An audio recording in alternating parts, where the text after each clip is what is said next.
And we're live. Welcome to Earful of Dirt, the Major League Rugby podcast. Thank you for joining us. I'm Aaron Castro from Arizona, joined this week by Victor Perez from the New York City. Josh Fredland is in the high mountain city of Denver.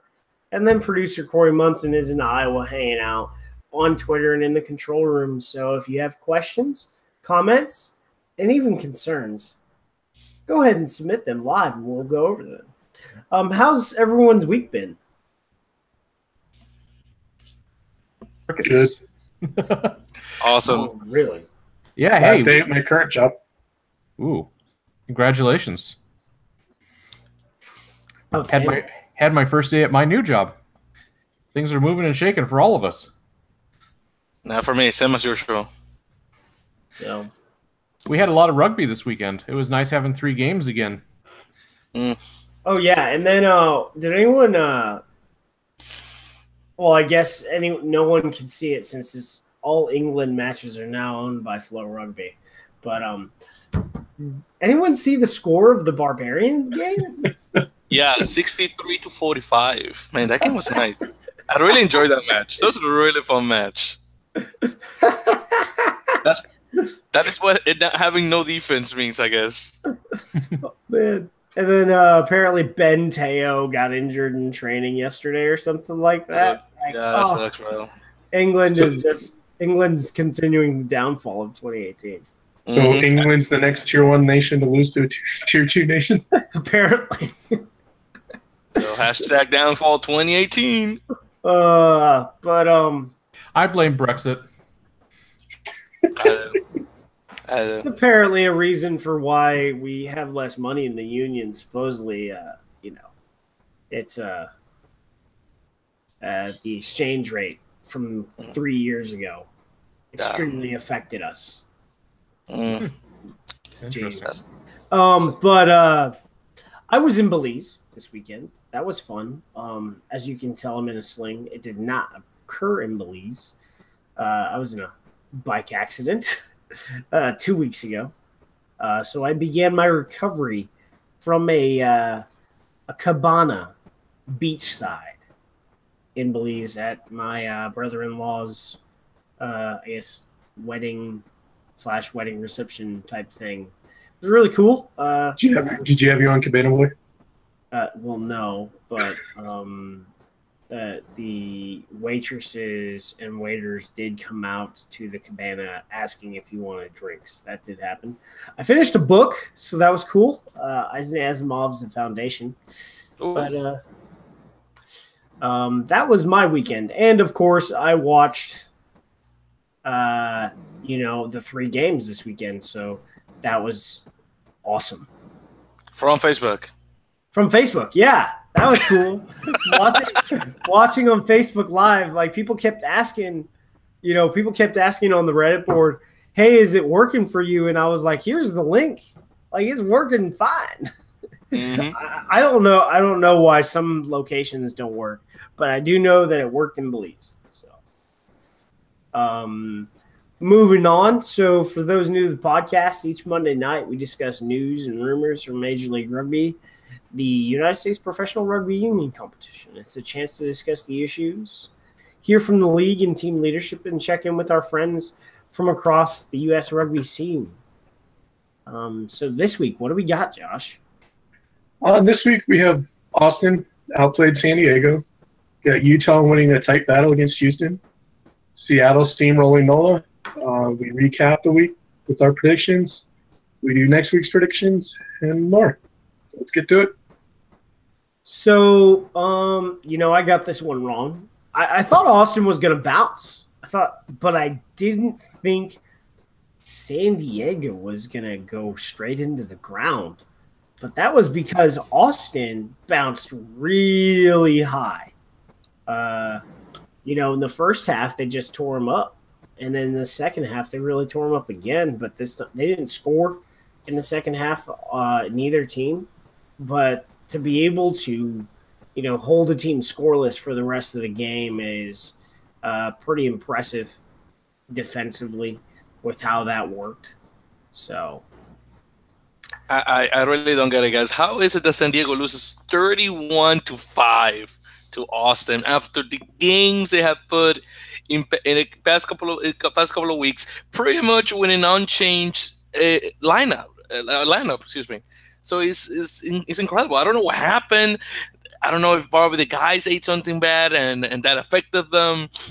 Or I mean, that's the only explanation I can find. That how a team that goes so high just drops to Austin. So, I mean, Austin's not a bad team, but dang it. It really looked like San Diego didn't want to be there. Seriously. yeah, they were really sluggish for the most part. Like, it was just going through the motions, and you have to wonder, do teams need to start coming in like the week after a game, like when we're in end of May, like mid-May, June, to acclimate to the conditions that they're going to play on? Because teams that have gone down to New Orleans, down to Houston, and to Austin have not really fared that well overall. When you think about it, things have looked sloppy in certain parts of the game, and the home team will make us eat some crow with some of that. I don't know what happened. Like, Austin played a great game, like straight up. Scrummaging, there were some issues, and there were some issues the first time they played together. And San Diego was having big time scrum issues, but they were able to find the gaps. And this time, Austin scored during that game. But this time, Austin just ate it up, right? So, is humidity going to be worse than elevation? What do you guys think? Well, as someone that comes from a tropical country down in the Caribbean, I can tell you that humidity is ridiculous, especially when you have to do physical work, let alone sports.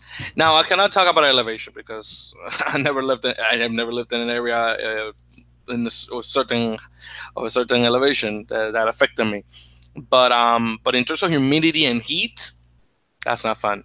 Trust me. Well, yeah, especially because your main body's way of cooling off is sweating. You can't really cool off in the humidity because there's so much moisture in the air. It prevents the sweat from evaporating.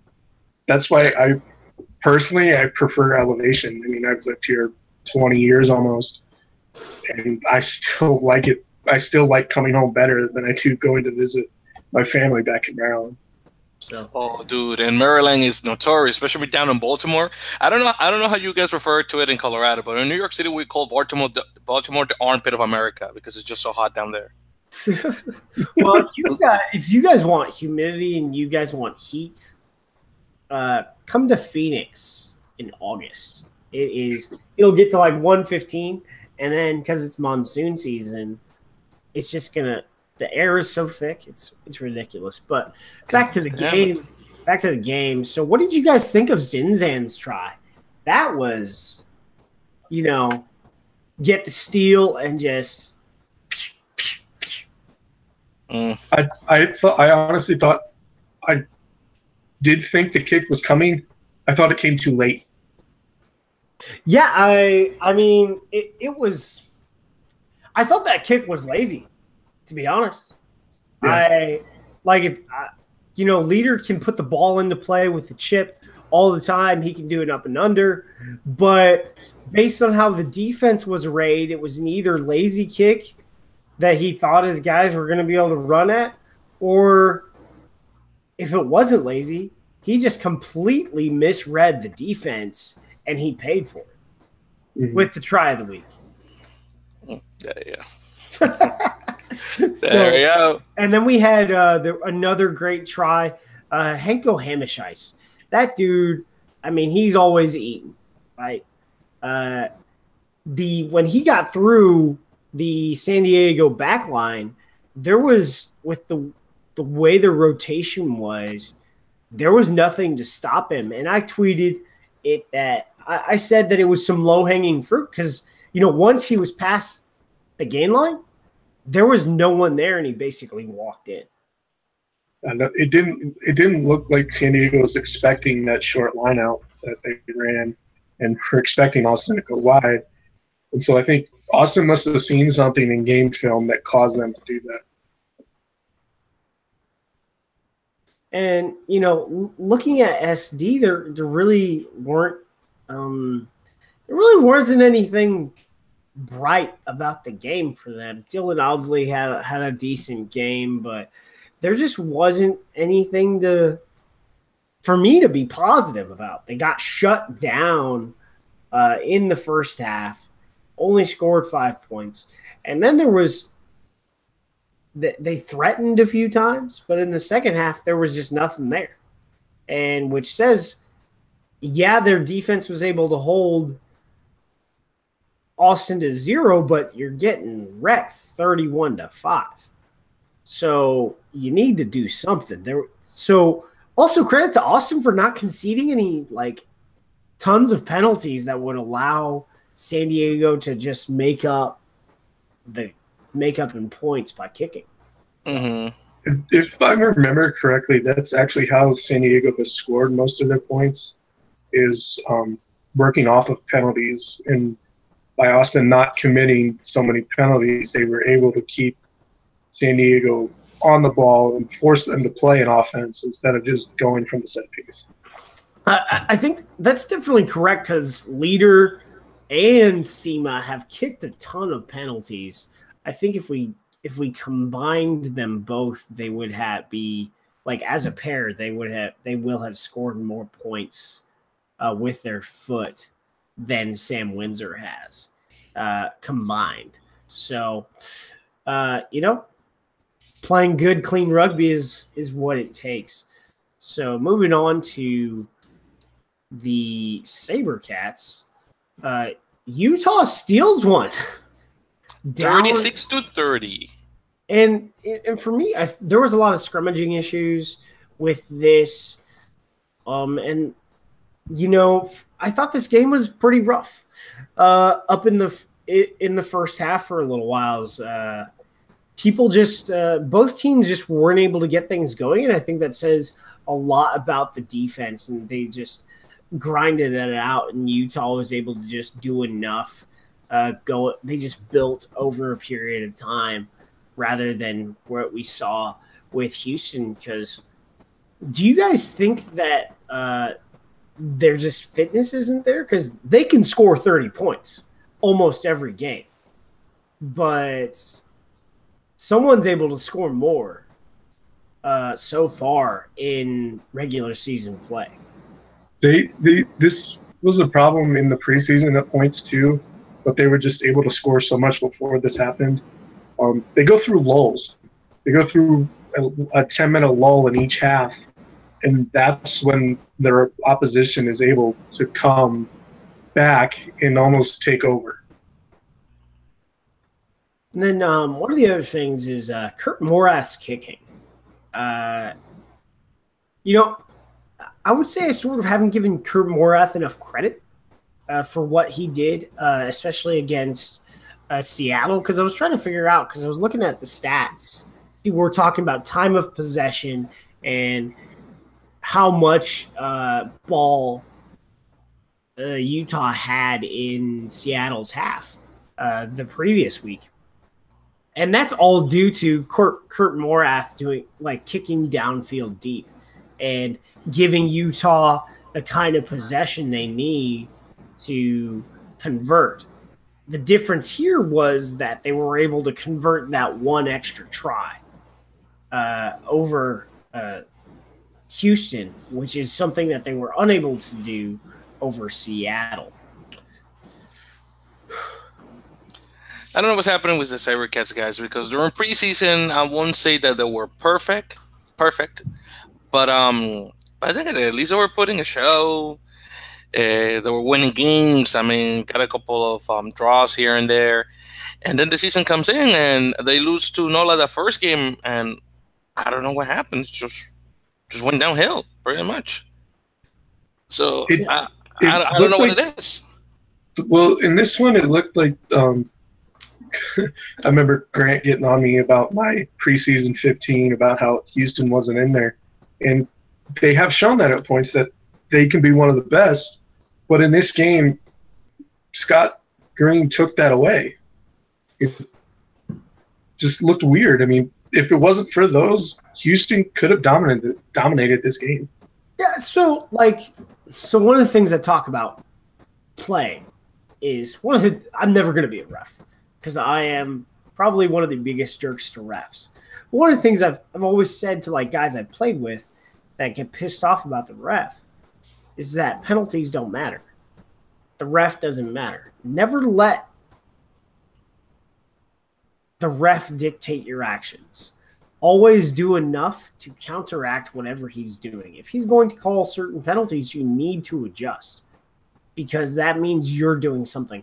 I know Liam talked about this in his match recap, and he had some better angles, and I know Grant Cole had some better angles because they were there, and you don't get everything on the broadcast. Mm-hmm. But Scott Green kept calling penalties, and it was the same penalty every time. So there just wasn't an adjustment. What I do like is the fact that he didn't issue any yellow cards for this round. What was Houston more dominant? Yeah, they were more dominant over the entire match up front. There were several scrums where Utah lost their binds, and they got walked over, which is pretty dangerous. Which is interesting that something occurred during those periods of times that the SaberCats somehow conceded a penalty, or they played quick one-channel ball and Utah was able to get their ball out. And it's been one of the things that's been identified as the loose head not driving straight from some of the commentators, and I don't know what Scott Green is seeing. But I've pointed out on the Reddit board that Scott Green is probably the most qualified ref to, ref scrums. He was a forward. He's not just a back because most refs are backs. But he's done quality ref education for his guys because he's the head of the Texas Referees Association. I posted some professional development stuff that he's done. So I don't know what he saw. And if, I'll talk to him at some point and see what he saw, and maybe we'll find out. But one team adjusted to how the ref was calling the game, and one team didn't. And go ahead, Aaron. Sorry. And then, Utah was just able to find the gaps in the second half, because they scored in the 69th minute. And then they played good defense the rest of the way. They scored. They were down a man too, weren't they? Yeah. Mm-hmm. And I will give Utah some credit up front. If there is a newcomer of the year award, Lote Tuipulotu gets my vote. Yeah, man, he's starting to score a lot. There's one game he scored twice. I think he's scored 5 tries by now, which is pretty impressive. I did not expect that from him. So that's all I got about Houston versus Utah. Congrats to the Warriors for moving up on the table after getting, moving on now. But so this was a crazy game. I was able to speak with both Coach Osborne and General Manager Ryan Fitzgerald about this game. I sort of had a feeling that the margin would be wider. And if you guys remember my picks from last week, this was my widest margin, right? I said 10 points, I think it was. By the way, we're talking about Seattle and New Orleans, right? So yeah, to make sure. Yeah. Seattle over New Orleans, 50. You said 5. I said 5. It was 55-26. Mm-hmm. So that was a huge margin of error. Do we really need to talk about NOLA? I mean, outside of a 10-minute period, they just weren't there. Yeah. So, Seattle had a complete game. right? For NOLA, it's, like I said, I spoke with Coach Osborne. He said he was proud of the way the guys responded in the first half, but they just got beat. That Seattle was just better for 80 minutes, and they just played great defense and shut them down in the second half because they battled back in the first half after going down 21-0 in, I think it was like 11 and a half minutes. Maybe it was even less. Like, that was just thump, thump, thump. Yeah, it was. I was gonna say it was 21-0 by minute 12. Yeah, Brock Stoller had 2 really fun tries early. Talking about, like, we talk about support running, talk about team construct, and just being in the right place at the right time. And we're starting to see Seattle play within that team construct, which is really awesome. I almost have to ask, I know you said you kind of wanted to not do this tonight, but because Phil Mack is the coach, do you think that's having more of an impact on Seattle because he's also on the field directing it? I realize rugby is more of a player-led game, but the fact that he is also the coach having more of an impact. I think at some point it will have a negative impact. I think for where we are as a rugby nation, having a player coach can be okay, but it takes a highly effective person to be a player coach that can manage, substitutions. I don't think he's managing substitutions, by the way, but to be, just be able to put in the game plan and then execute the game plan as the starting scrum half. Mm-hmm. So I think he's going to be a great head coach when he finally hangs up the boots. But I think as years go by, you can't do that. It's going at some point you're going to have a negative effect because you won't be able to spend enough time doing analysis and game planning for the team. What it says is that he's special. That's what I think.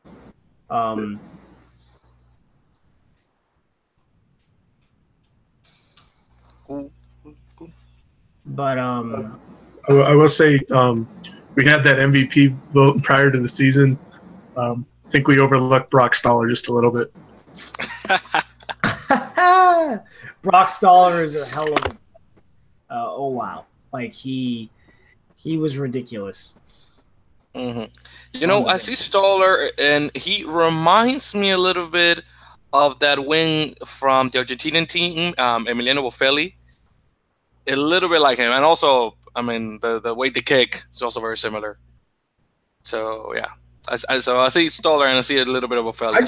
I just find a kicking wing with the way players have gotten so specialized to be such a unique thing. I agree. And then so he had a yellow card. He was off for 10 minutes, and Will Holder. He had his first 2 kicks that I've ever seen from him. He obviously knows how to kick, but I hadn't seen him kick in years. And I'm glad to see that he has worked on his kicking as a fly half. For me, fly halves, kicking is a core skill. If you're going to play fly half, you got to kick. That's right. And you know what? He made both of his kicks, a penalty and a conversion.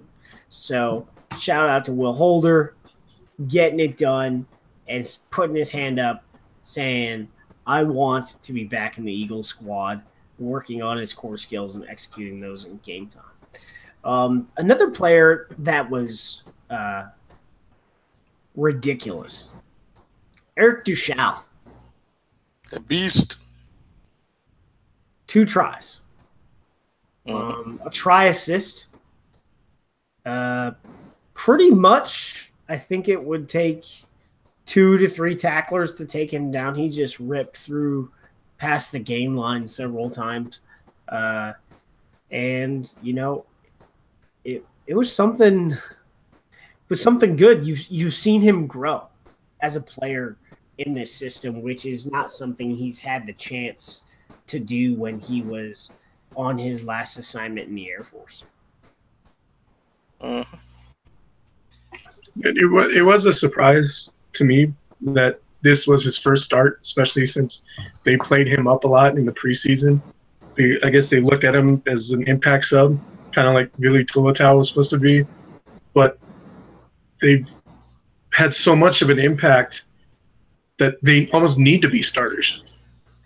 Yeah, I think that's what we're seeing with, say, a guy like Devin Short, right? Mm-hmm. You're seeing these high-level athletes that are playing rugby, that what they do athletically outweighs their flaws, because you can coach up their flaws, right? Yeah. But you can't coach, 6'4", 6'5", 240 pounds.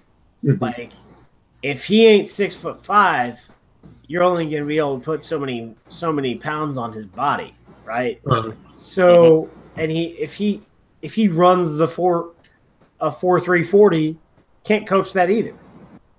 So just natural acuity towards certain things. But I think the great surprises in this are just the development of players who hadn't been seen in a while, and not necessarily like players who were, young players who weren't on the radar. It's guys who had been on the radar that are now in environments where they get the quality coaching necessary to succeed. Just look at Will Holder, for example. I knew of him, but I didn't know how good he was until I saw him play for the Seawolves. Same thing with Peter Tiberio. So those two guys, I saw them several times in the Sevens team, and I never saw their value until I saw them play big teams in a professional environment. So yeah, same with me. I recognize those names from Sevens. I didn't think they would transfer over to 15s. It's a great thing to see. Exactly. And speaking of Will Holder as a fly half, like you mentioned, Aaron, I also never saw him kicked until this game, for example.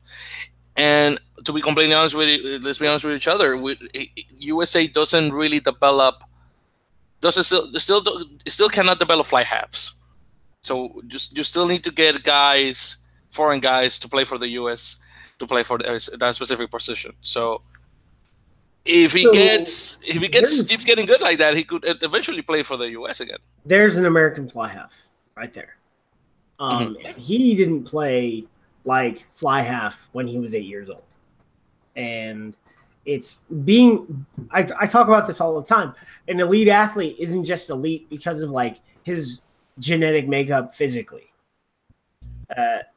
It's also up here in the brain. So like, not every player is going to be able to cross over from football to rugby, from rugby to football, from basketball to football, because it takes a brain that is willing to absorb that kind of stuff. Finally, highlight for the Seattle Seawolves was Matt Turner. Yep. He's got an extra gear. Wow.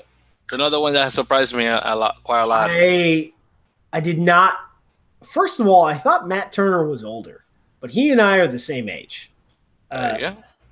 Because he is of Chris Cracknell vintage on England Sevens, but Chris is obviously older. So, but you saw that extra gear he had.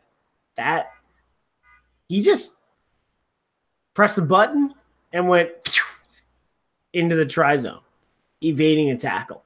It did seem a little almost like NOLA was playing in slow motion on that try.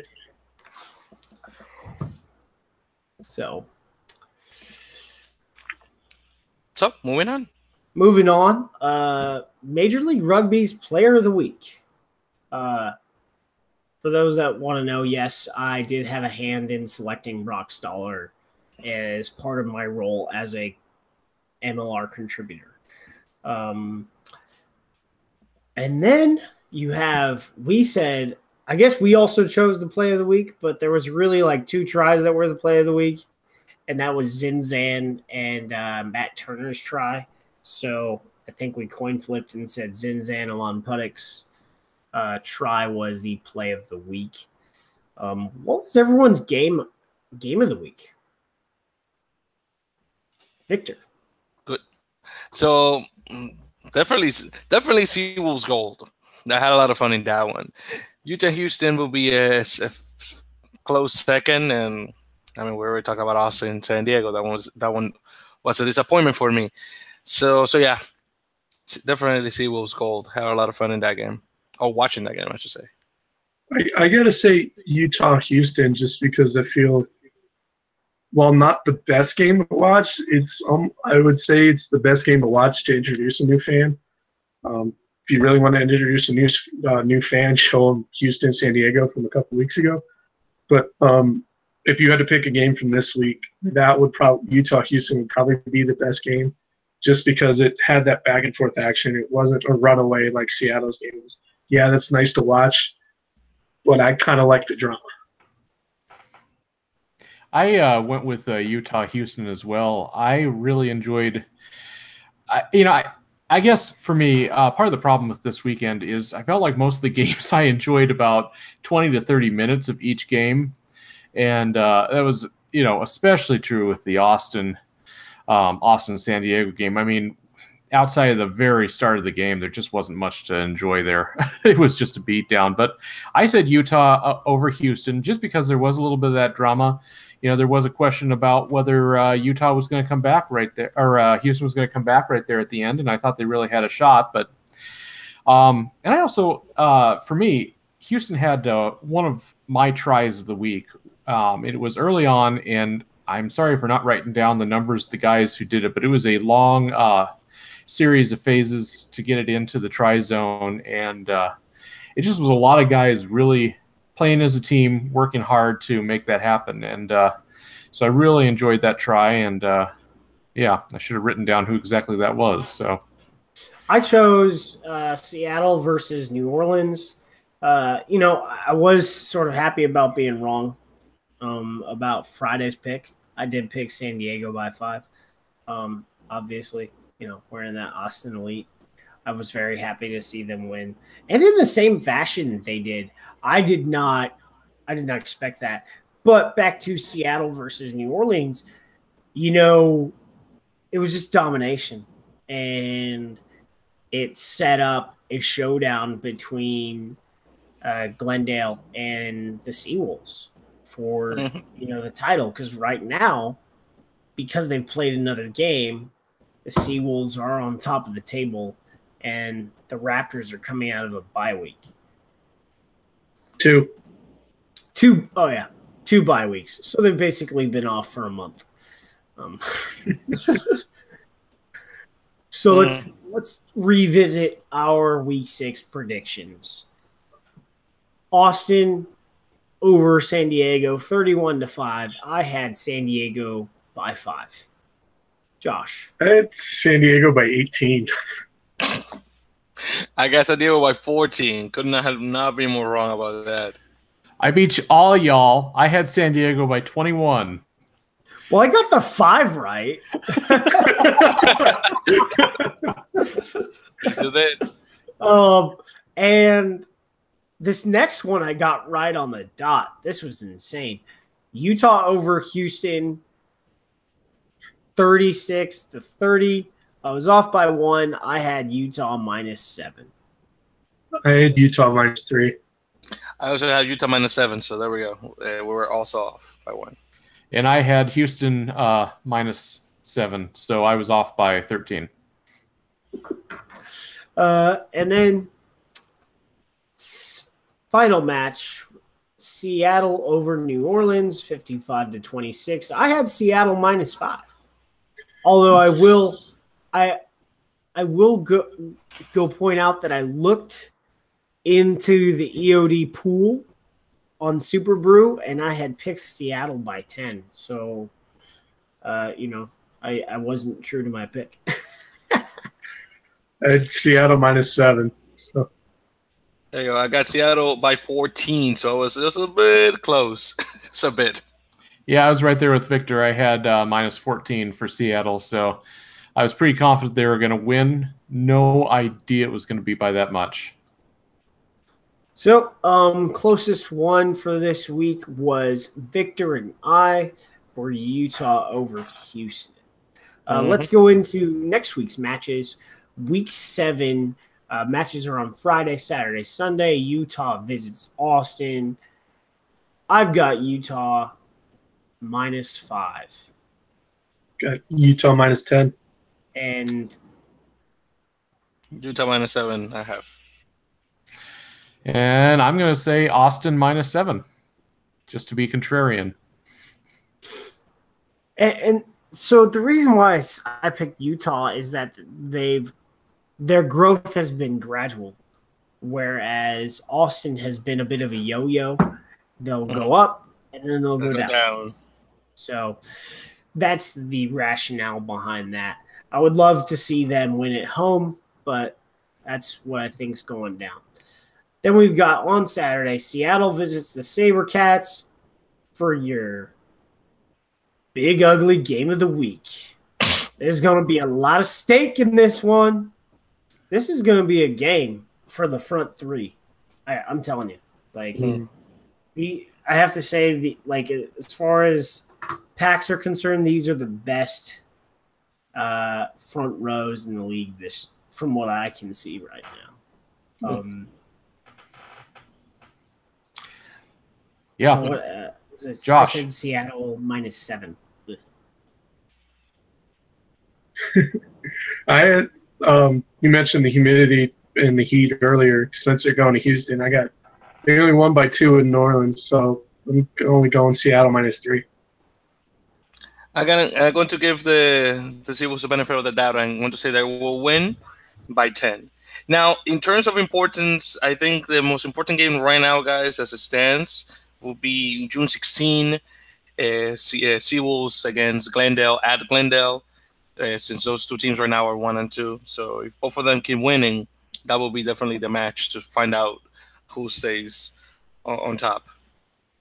And don't forget, June is coming, which means tests, which means we don't know what Seattle's going to be looking like. That is a good point. For this game, though, I do have Seattle winning. I've got them at -14. So, So for the final match of the weekend on Sunday, we've got Glendale visiting NOLA. Because they've been off and bye weeks have been brutal to the team that plays bye, I'm going Glendale -3. I got Glendale -5, but I think they can overcome that heat and humidity. I'll say Glendale by 10. and I went with NOLA by 3 because I think there is something magical about having home games. Home field advantage has been a real thing this season for teams. Teams at home have won more often than teams on the road. So that is true. So looking at transactions with the league, David Tamilau signed with the Glasgow Warriors. So I guess those rumors were true. Out of French rumors? Yeah. Out of Midi Olympique. Cool. Well, guys, I guess I'll jump in and I'll do Dan's tweet of the week. So our tweet of the week actually comes as a recommendation from Corey. Thank you, Corey, because you sent me to trouble looking for this. So our friend of the show, Martin Pengelly, at Martin Pengelly on Twitter, posted a new article that specifically of an interview that he had with this was the former I'm blanking on his former security advisor. There you go.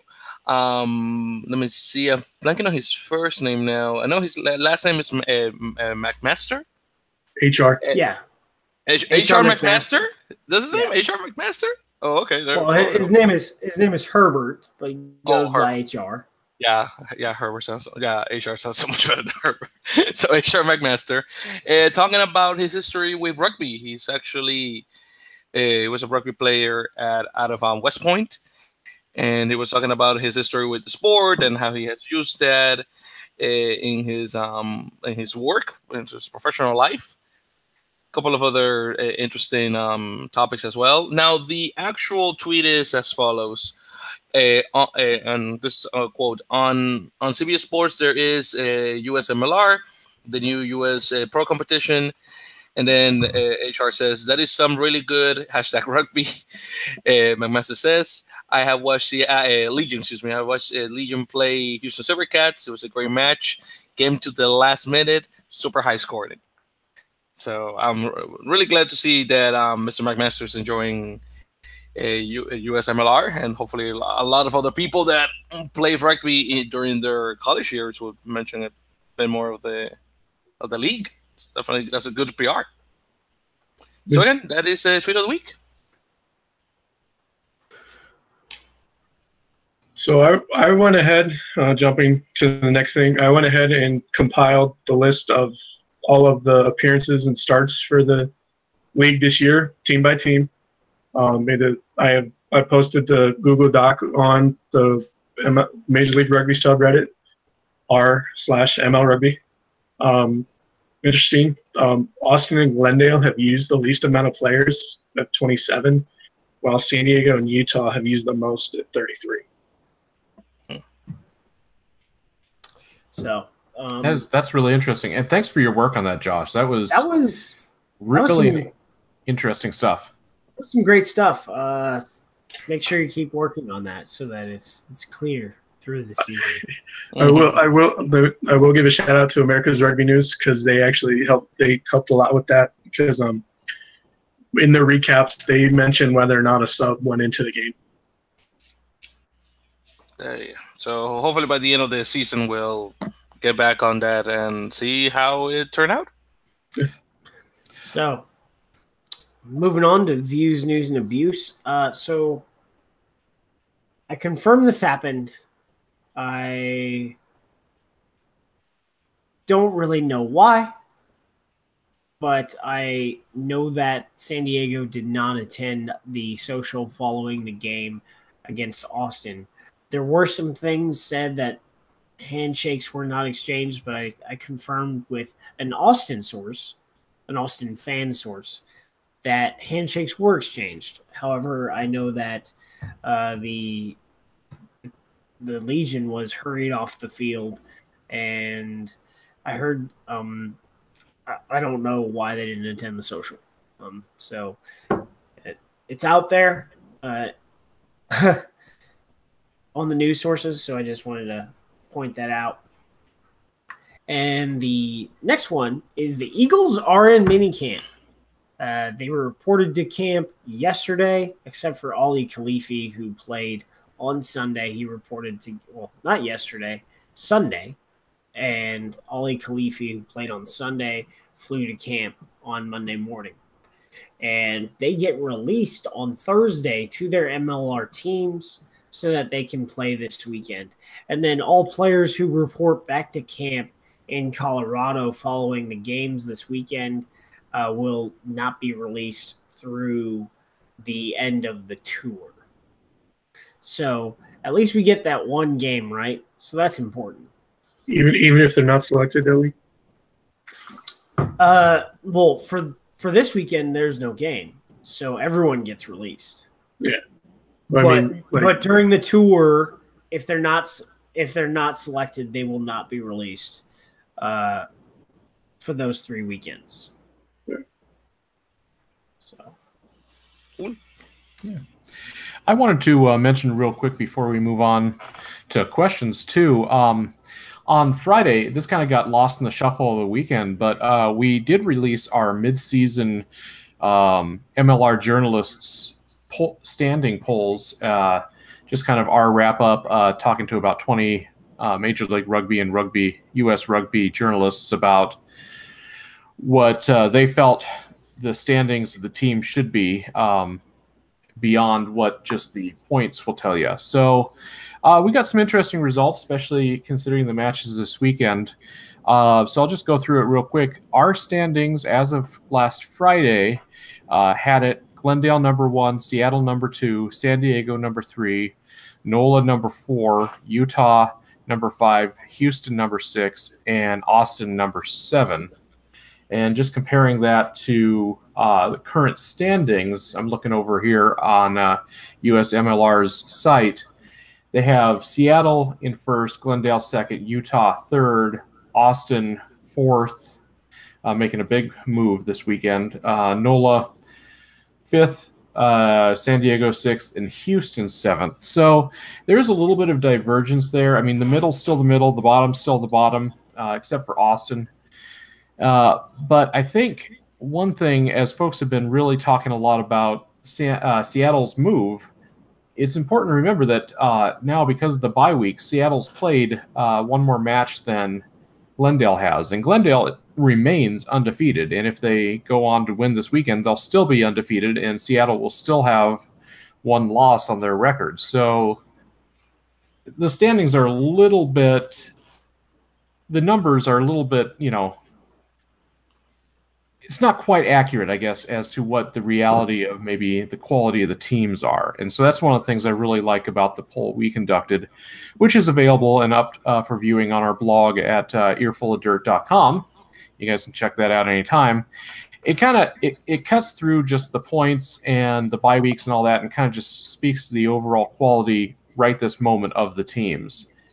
And so, yeah, that's what I had to share about that. So thank you very much.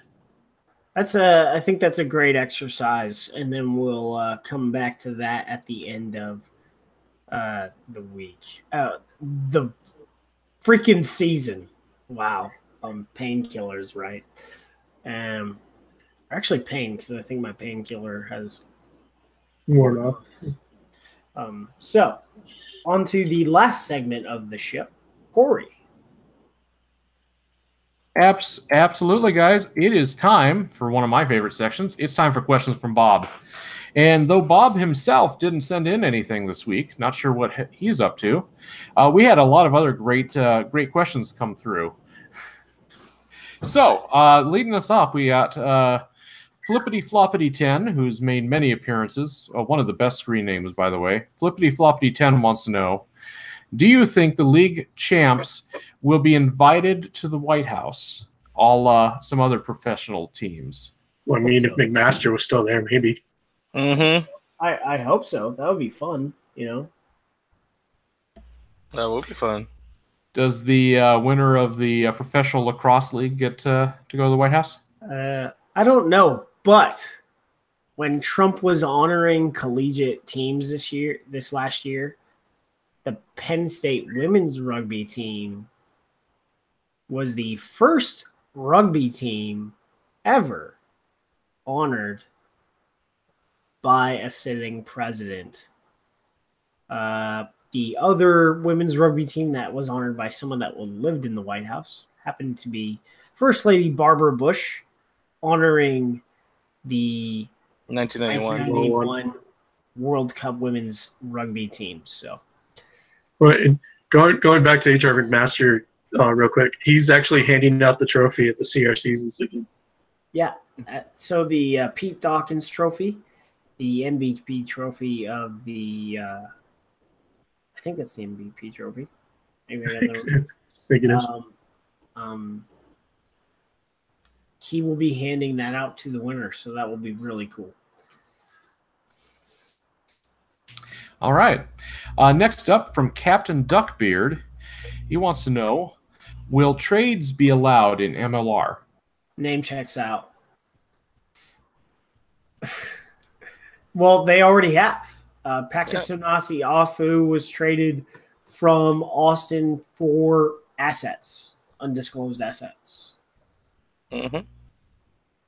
I guess Mike Palafau from Seattle to Utah doesn't really count because he left and they came back. No, so we'll get to that. The next question.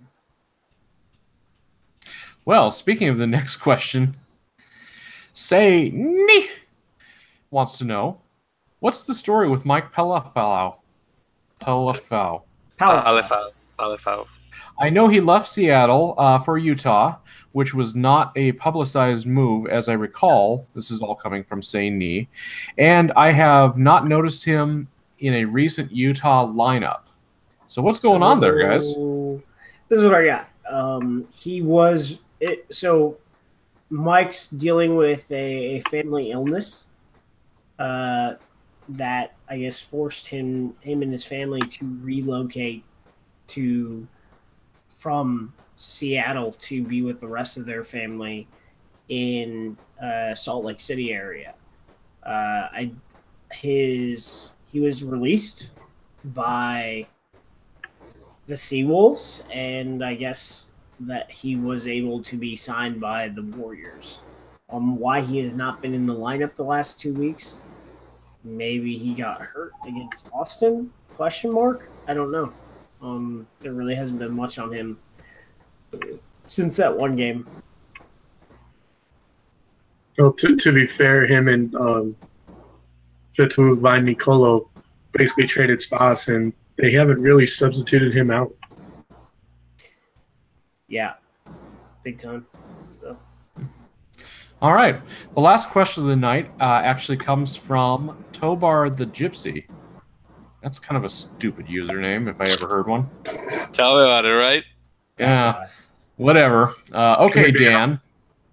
Dan wants to know, with the recent England versus Barbarians match, I was wondering about a potential MLR Barbarians / All-Stars that could come together and play against the U.S. and Canadian national teams. What do you guys think of this idea? So, I mean, a Barbarian side would be one that's put together from anywhere, right? And then these guys aren't selected, or ones that aren't selected by their national team. Yeah, it can be fun.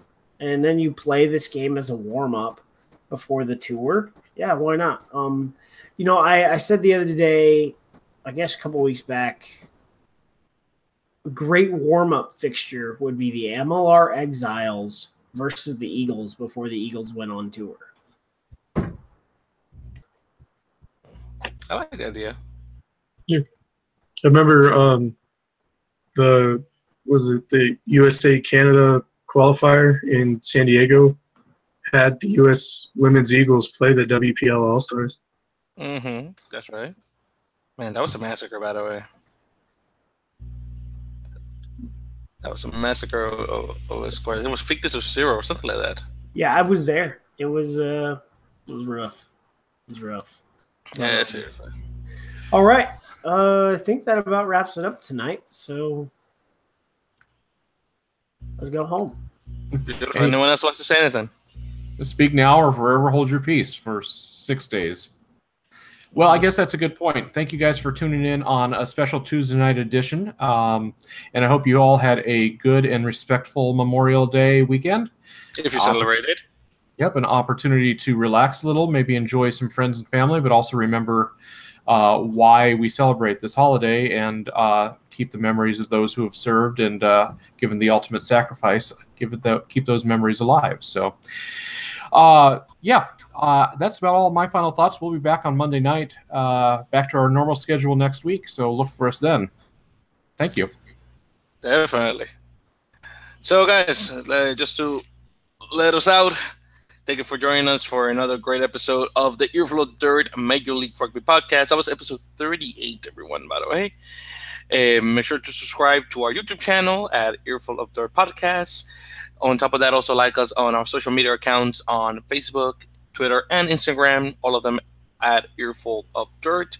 Also, check out our blog, quote-unquote, earfulofdirt.com, so you could check out a couple of the writings there. And, of course, with the podcast form of the show, make sure to add us on your iTunes, Acast, Google Play, Stitcher, Player FM account, whatever that's called. And also drop us a review, guys. We haven't read a review in about, I want to say 2-3 weeks. It's been a while. Definitely been a while. By the way, guys, also, I tested this out this week. It does work. Tell your smart speaker to play the latest episode of Earful of Dirt.